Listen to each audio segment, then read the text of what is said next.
Shalom anak didik semuanya, apa kabar? Ibu berharap semoga kita semua dalam keadaan sehat dan baik-baik saja ya.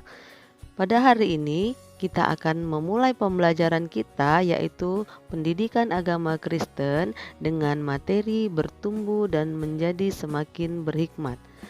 Akan tetapi ibu tetap ingatkan kepada kita semua agar tetap mematuhi protokol kesehatan dengan cara mencuci tangan, menjaga jarak, dan memakai masker. Sebelum kita memulai pembelajaran kita pada hari ini, alangkah baiknya kita berdoa terlebih dahulu, memohon kekuatan dan hikmat dan kebijaksanaan yang daripada Tuhan agar pembelajaran kita boleh diberkati Tuhan. Marilah kita berdoa. Tuhan Allah kami yang bertahta di dalam kerajaan surga, kembali kami Tuhan mengucapkan syukur karena Tuhan masih menyertai kami sepanjang hari ini. Ya Tuhan, kami akan memulai pembelajaran kami, kiranya Tuhan yang menyertai kami agar kiranya kami boleh belajar dengan baik dan juga kami boleh memperoleh hikmat dan kebijaksanaan yang daripada Tuhan. Terima kasih Tuhan, di dalam Yesus Kristus kami berdoa dan mengucap syukur. Amin. Baiklah, kita akan mulai pembelajaran kita. Yang pertama, kita harus terlebih dahulu mengetahui tujuan pembelajaran dari materi bertumbuh dan semakin berhikmat. Yang pertama adalah peserta didik dapat menjelaskan bahwa kedewasaan fisik harus diikuti oleh kematangan emosional. Yang kedua, peserta didik dapat menyebutkan 3 hal yang menunjukkan kematangan emosional dirinya. Yang ketiga, peserta didik mampu menunjukkan sikap yang menunjukkan kedewasaan dan tanggung jawab. Selanjutnya, kita akan masuk kepada slide bertumbuh dan semakin berhikmat. Silis David, seorang pelatih baseball Amerika Serikat, pernah mengatakan bahwa growing old is mandatory, growing up is optional, yang dalam bahasa Indonesianya diartikan dengan bertambah umur sudah seharusnya terjadi, namun menjadi dewasa adalah pilihan.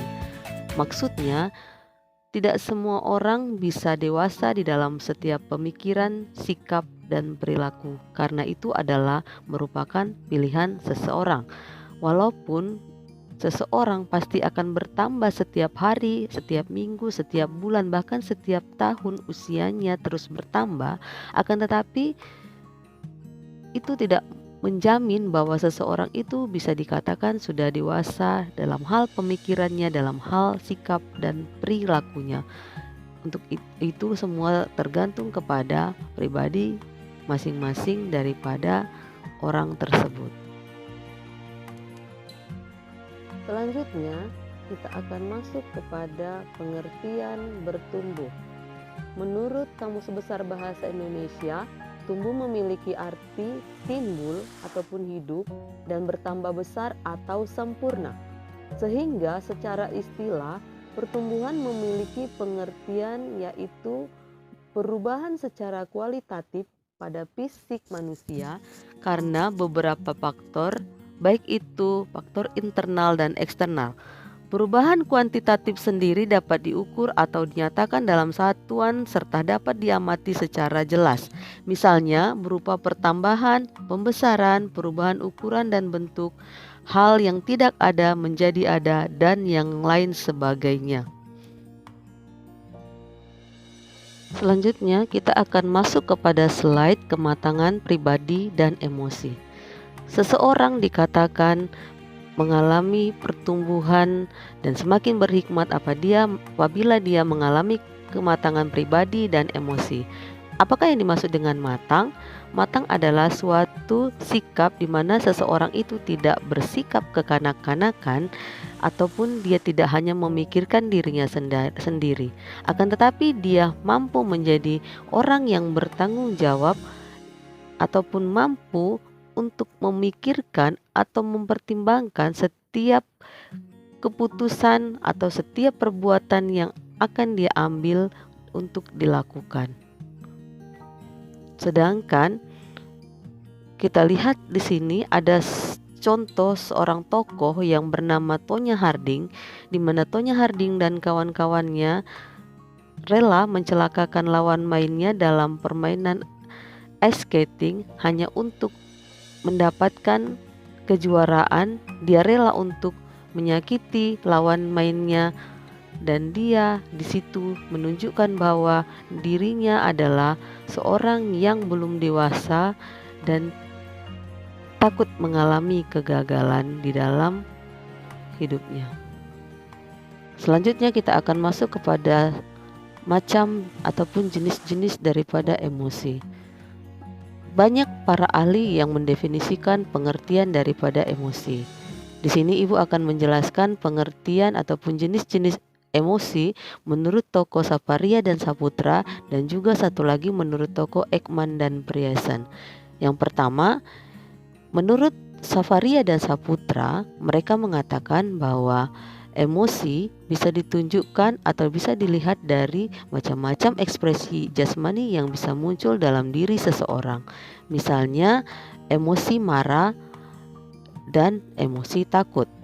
Emosi marah itu bisa ditandai dengan wajahnya memerah, napasnya menjadi sesak, energi tubuhnya memuncak, dan banyak lagi yang lainnya. Sedangkan emosi takut contohnya adalah wajahnya bisa menjadi pucat ataupun jantungnya bisa berdebar-debar.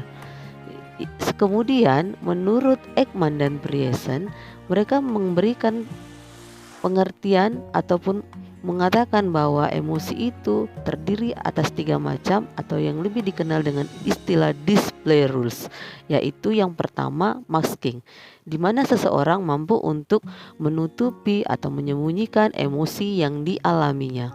Yang kedua modulation, yaitu di mana seseorang mampu untuk mengurangi emosi yang dialaminya. Sedangkan yang ketiga yaitu simulation, di mana seseorang itu tidak emosi tetapi dia seakan-akan mengalami emosi dengan menunjukkan gejala-gejala kejasmanian.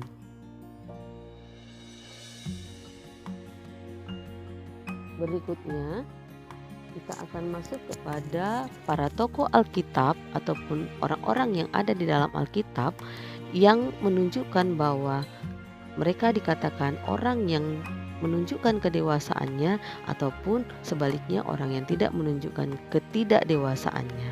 Yang pertama, kita akan lihat di sebelah kiri itu ada tokoh bernama Samuel. Samuel adalah seorang tokoh yang dari kecil sudah dipersembahkan oleh ibunya untuk melayani Tuhan di bait Allah di Silo. Samuel adalah seorang tokoh yang hidupnya selalu bertanggung jawab dan tidak egois, tidak mementingkan diri sendiri, dan tidak juga mengalami emosional. Itu menunjukkan bahwa Samuel adalah seorang tokoh yang bersifat dewasa. Sedangkan sebaliknya, Hofni dan Pinehas, mereka adalah anak-anak dari Imam Eli yang melayani di Bait Silo bersama juga dengan Samuel. Akan tetapi, Hofni dan Pinehas adalah orang-orang yang tidak menunjukkan kedewasaannya. Mengapa? Karena mereka adalah orang-orang yang tidak bertanggung jawab, bersifat egois, mementingkan diri sendiri, dan bersifat emosional. Berbanding terbalik dengan apa yang dilakukan oleh Samuel.